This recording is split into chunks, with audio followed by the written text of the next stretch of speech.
Ooh, that is disgusting. Forget everything you know about fixing small engines. I'm going to show you how to diagnose this one real quick. Now, my friend brought this over and said that it will only run on starting fluid and that it's basically brand new and it's only been used one time.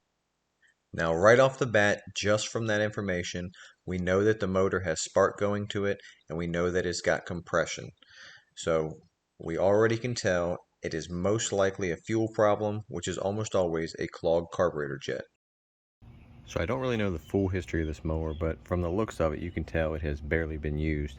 However, if you got it a couple weeks ago, it would have been returned already for it not running. So I'm betting that he bought it at the end of the fall, sat in the garage over the winter, and won't start this spring.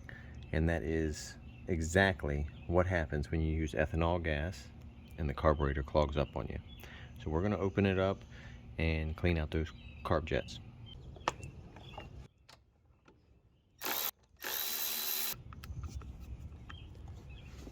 Now, a neat little trick here with the fuel line is that you can usually use a pencil to put in the fuel line and then retighten the connector, and it'll keep it from leaking all the fuel out. So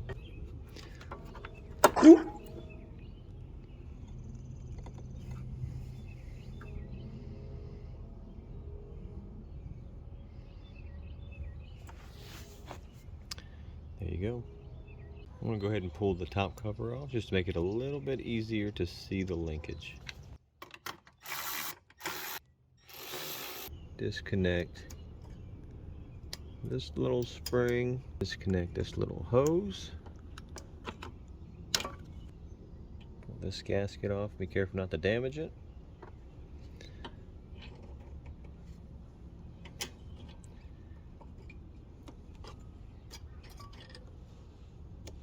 And there we have the carburetor.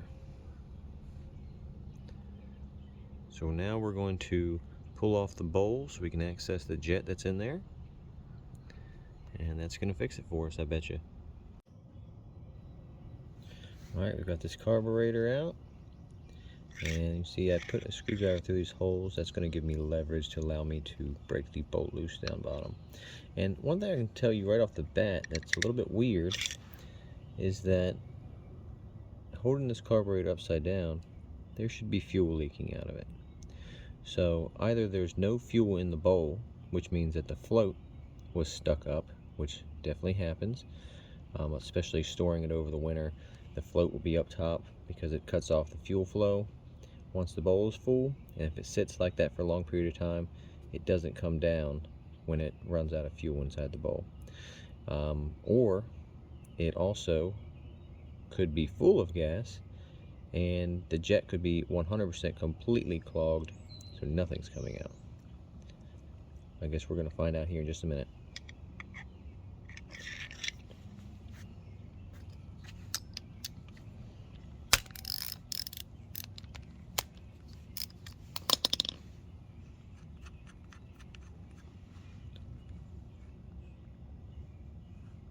Alright, here we go, the moment of truth. Ooh, that is disgusting. I'm definitely going with clogged jet. That's what ethanol does for you.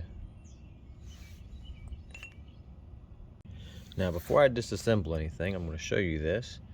You see, there's your jet right there, and you get it out with a flat screwdriver. So I'm going to bring it up, and now there's supposed to be a hole in the middle of that. There you go. You can see a little bit of light right there. That hole is definitely clogged.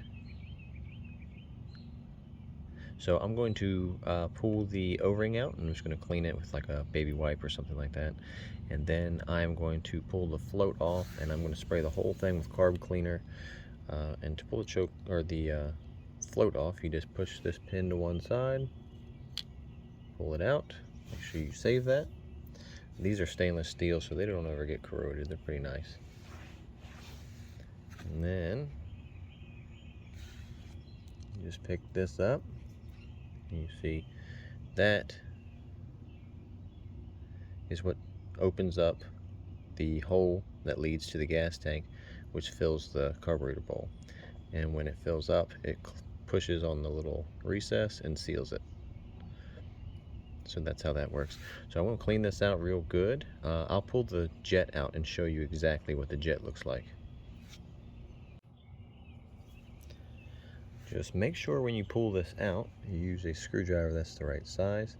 If this were too small, it's a good chance you round off that slot in there and can't get it out. Or if it is too big, it will rub the sides and damage the threads on the side.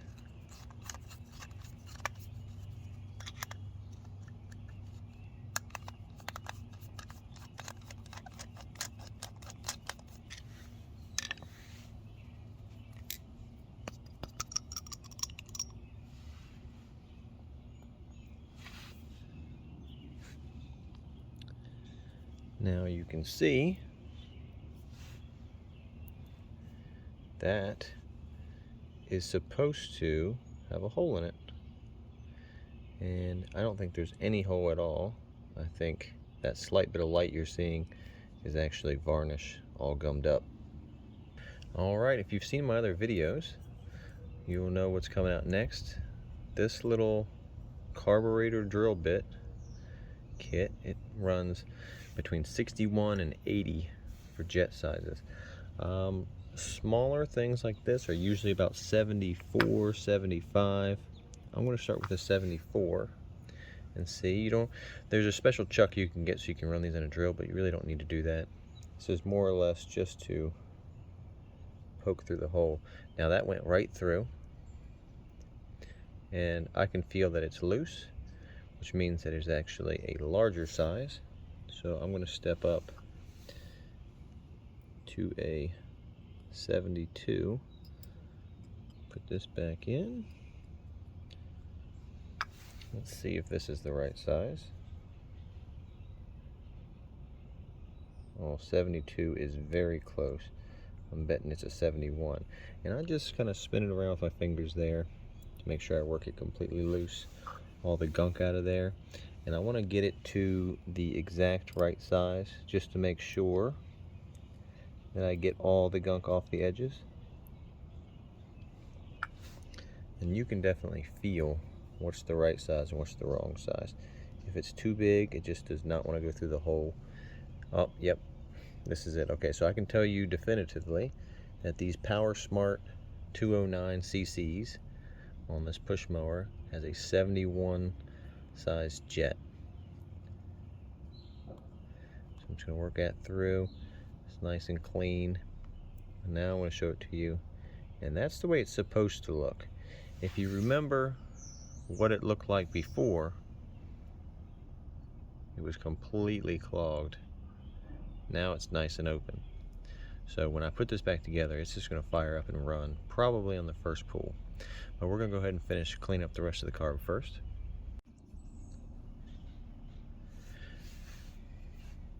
I also wanted to point out, when we disassembled the float, this is where the fuel actually comes in from the gas tank.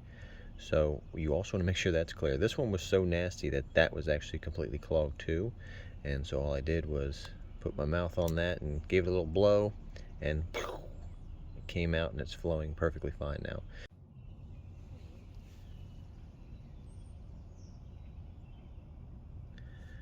I almost forgot to show it on camera, but underneath the main jet is this other little tube, and to get that out you typically just have to flip it over, and you can whack it a little bit with a screwdriver. This one was pretty loose. So we also have this piece, and this also has tiny holes on it, just like the jet does.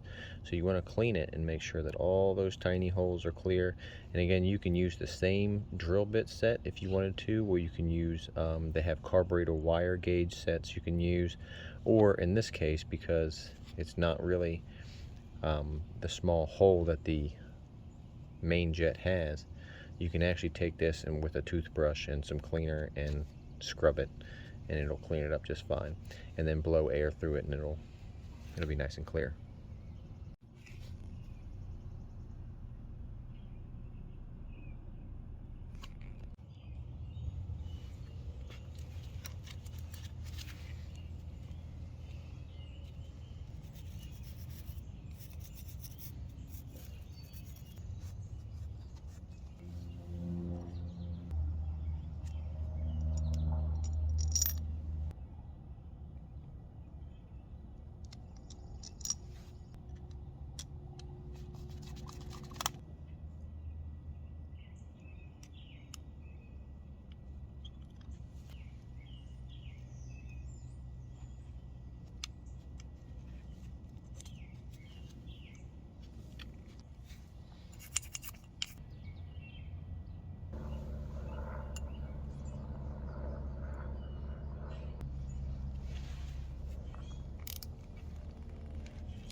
So it's time to put this old PowerMate back together. But before that, in cases like this, especially when the gas is turned like that, you always want to put fresh gas in. So I'm going to go ahead and take my special pencil out.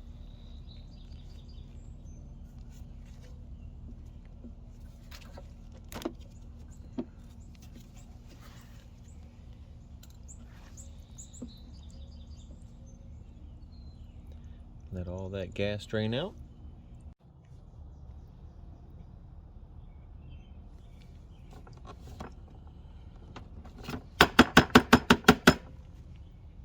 Now I flushed a little clean gas through the tank, just in case there's any other particles left in there. We're going to go ahead and put this thing back together. Fuel line goes there with the clamp. Just going like that. This bar comes into the top here.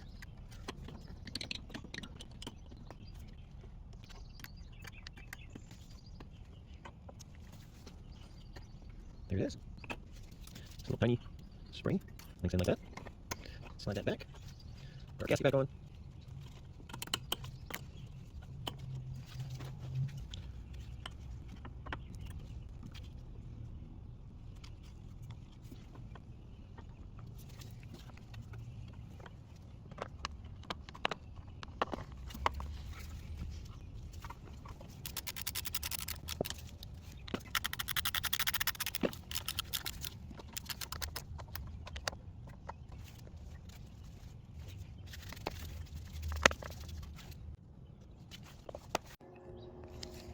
All right, moment of truth. See, it's completely empty on gas. By the way, while I'm fueling this up, you should never, ever use anything but ethanol free. It's just not worth it.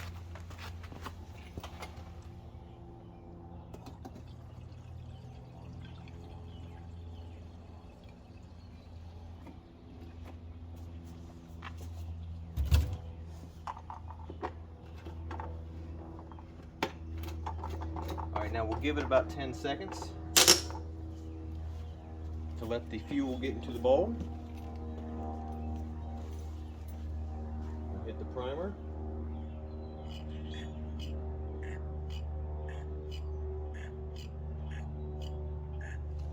Quick message before I start this up. If this video helped you out, hit the like button and comment down below. That helps other people find this video. Thanks.